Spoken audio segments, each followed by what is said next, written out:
श्री कृष्ण गोविंद हरे मुरारी, हे नाथ नारायण वासुदेवा। श्री कृष्ण गोविंद हरे मुरारी, हे नाथ नारायण वासुदेवा।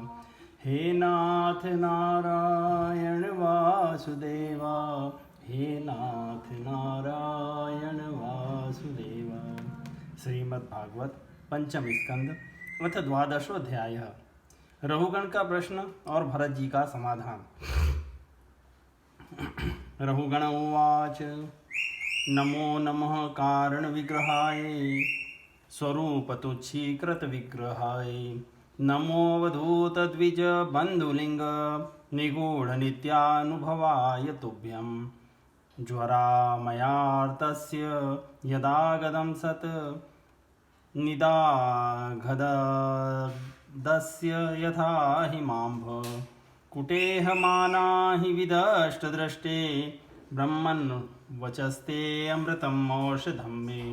तस्मात् भवन्तं मम संशयार्थं प्रक्ष्यामि पश्चादधुना सुबोधम्। अध्यात्मयोगग्रथितं तवोक्त माख्याहि कौतूहलचेतसो मे। यदा योगेश्वर दृश्यमानं क्रियाफलं सद्व्यवहारमूलं, न हाञ्जसा तत्त्वविमर्शनाय भवान् मुत्तिं भ्रमते मनो में। राजा रहुगण ने कहा, भगवान मैं आपको नमस्कार करता हूँ। आपने जगत का उद्धार करने के लिए यह देह धारण की है।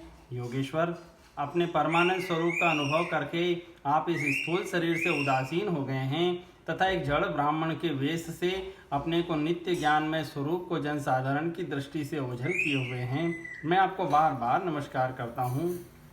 ब्राह्मण, जिस प्रकार ज्वर से पीड़ित व्यक्ति के लिए मीठी औषधि और धूप से तपे हुए पुरुष के लिए शीतल जल अमृत तुल्य होता है, उसी प्रकार मेरे लिए, जिसकी विवेक बुद्धि को देहाभिमान रूप विषैले सर्प ने डस लिया है, आपके वचन अमृतमय औषधि के समान है। देव, मैं आपसे अपने संशयों की निवृत्ति तो पीछे कराऊंगा। पहले तो इस समय आपने जो अध्यात्म योग में उपदेश दिया है उसी को सरल करके समझाइए। उसे समझने की मुझे बड़ी उत्कंठा है। योगेश्वर, आपने जो यह कहा कि भार उठाने की क्रिया तथा उससे जो श्रम रूप फल होता है, वे दोनों ही प्रत्यक्ष होने पर भी केवल व्यवहार मूल के ही हैं, वास्तव में सत्य नहीं हैं। वे तत्व विचार के सामने कुछ भी नहीं ठहरते। सो इस विषय में मेरा मन चक्कर खा रहा है। आपके इस कथन का मर्म मेरी समझ में नहीं आ रहा है।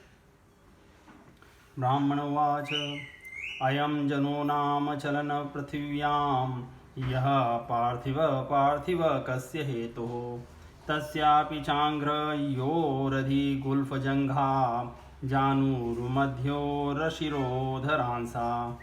जड़ भरत ने कहा, पृथ्वीपते, यह देह पृथ्वी का विकार है।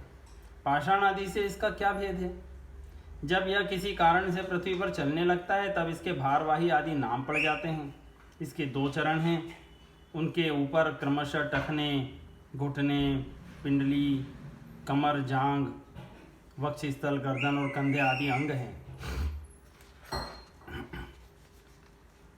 असेंधि दार्वी शिविका च यस्यां, सौवीर राज्ये तपदेशास्ति, यस्मिन् भवान् रूढ निजाभिमानो, राजास्मि सिन्धुष्विति दुर्मदान्ध। शोच्या निमास्त्वं धिकष्टदीनान्, विष्ट्या निगृह्यन्निनुग्रहोऽसि, जनस्य गोप्तास्मि विकथमानो, न शोभसे वृद्धसुभाषु धृष्ट। यदा शितावेव चराचरस्य, विदाम निष्ठां प्रभवं च नित्यं, तन्नामतोऽन्यद् व्यवहारमूलं, निरूप्यता सत् क्रियमानुमेयम्। एवं निरुक्तं क्षितिशब्दवृत्त मसन्निधानात् परमाणवो ये, अविद्ययामन् साकल्पितास्ते, येषां समूहेन कृतो विशेषः। एवं कृशं स्थूलमणुबृहद्य, असच्च सज्जीवमज्जीवमन्यत्, द्रव्य स्वभावाशय काल कर्म नाम्ना जयावे हि कृतं द्वितीयं ज्ञानं विशुद्धं परमार्थमेकमनन्तरं बहिर्ब्रह्म सत्यं प्रत्यक्प्रशान्तं भगवच्छब्दसंज्ञं यद्वासुदेवं कवयो वदन्ति रहुगणे तत्तपसा न याति न चेज्जया ग्रहाद्वा न छन्दसा नैव जलाग्निसूर्ये विरना जो अभिषेकम। कंधों के ऊपर लकड़ी की पालकी रखी हुई है, उसमें भी सौवीर राज नाम का एक पार्थिव विकारी है, जिसमें आत्मबुद्धि रूप अभिमान करने से तुम, मैं सिंधु देश का राजा हूँ, इस प्रबल मत से अंधे हो रहे हो। किंतु इसी से तुम्हारी कोई श्रेष्ठता सिद्ध नहीं होती। वास्तव में तुम तो बड़े क्रूर और धृष्ट ही हो। तुमने इन बेचारे दीन दुखिया कहारों को बेगार में पकड़कर पालकी में जोत रखा है और फिर महापुरुषों की सभा में बढ़ चढ़कर बातें बनाते हो कि मैं लोगों की रक्षा करने वाला हूँ। यह तुम्हें शोभा नहीं देता। हम देखते हैं कि संपूर्ण चराचर भूत सर्वदा पृथ्वी से ही उत्पन्न होते हैं और पृथ्वी में ही लीन होते हैं। अतः उनके क्रिया भेद के कारण जो अलग अलग नाम पड़ गए हैं, बताओ तो उनके सिवा व्यवहार का और क्या मूल है। इस प्रकार पृथ्वी शब्द का व्यवहार भी मिथ्या ही है, वास्तविक नहीं है, क्योंकि यह अपने उपादान कारण सूक्ष्म परमाणुओं में लीन हो जाती है, जिसके मिलने से पृथ्वी रूप कार्य की सिद्धि होती है। वे परमाणु अविद्यावश मन से ही कल्पना किए हुए हैं, वास्तव में उनकी भी सत्ता नहीं है।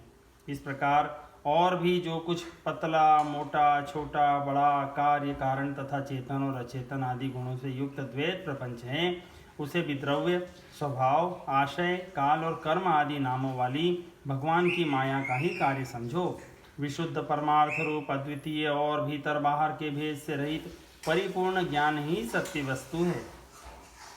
वह सर्वांतवर्ती और सर्वथा निर्विकार है, उसी का नाम भगवान है और उसी को पंडित जन वासुदेव कहते हैं।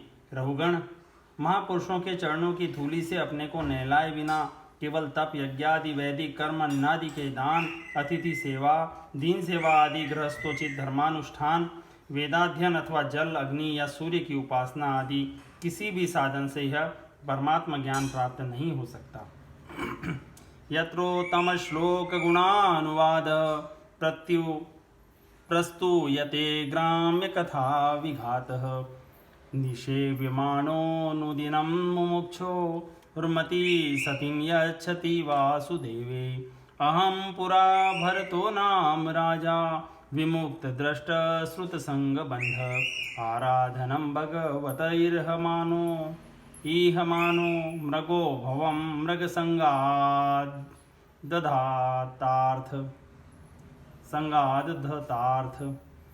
सामा स्मृतिर्मृगदेहे पिवीर कृष्णार्चन प्रभुवानो जहाति अथोऽहं जनसंगाद संगो विशंकमानो विव्रतश्च मरामि तस्मान्नरो संग सुसंग जात ज्ञानासिनेह विव्रण्ण मोह हरिं तदिहा कथनश्रुताभ्यां लब्ध स्मृतिर्यात्यति पारमध्वन।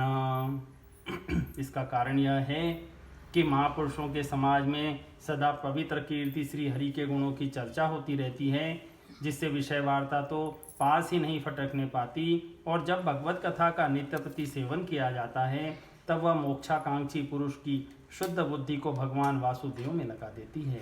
पूर्व जन्म में मैं भरत नाम का राजा था। ऐहिक और पारलौकिक दोनों प्रकार के विषयों से विरक्त होकर भगवान की आराधना में ही लगा रहता था, तो भी एक मृग में आसक्ति हो जाने के कारण मुझे परमार्थ से भ्रष्ट होकर अगले जन्म में मृग बनना पड़ा। किंतु भगवान श्री कृष्ण की आराधना के प्रभाव से उस मृग योनि में भी मेरी पूर्व जन्म की स्मृति लुप्त नहीं हुई। इसी से अब मैं जन संसर्ग से डरकर सर्वदा असंग भाव से गुप्त रूप से ही विचरता रहता हूँ। सारांश यह है कि विरक्त महापुरुषों के सत्संग से प्राप्त ज्ञान रूप खड़ग के द्वारा मनुष्य को इस लोक में ही अपने मोहबंधन को काट डालना चाहिए। फिर श्री हरि की लीलाओं के कथन और श्रवण से भगवत स्मृति बनी रहने के कारण वह सुगमता से ही संसार मार्ग को पार करके भगवान को प्राप्त कर सकता है।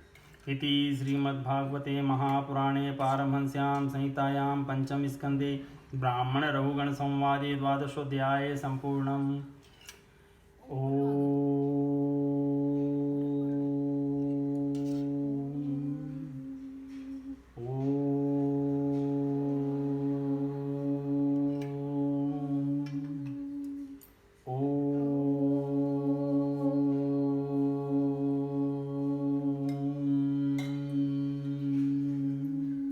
श्री कृष्ण गोविंद हरे मुरारी, हे नाथ नारायण वासुदेवा। श्री कृष्ण गोविंद हरे मुरारी, हे नाथ नारायण वासुदेवा।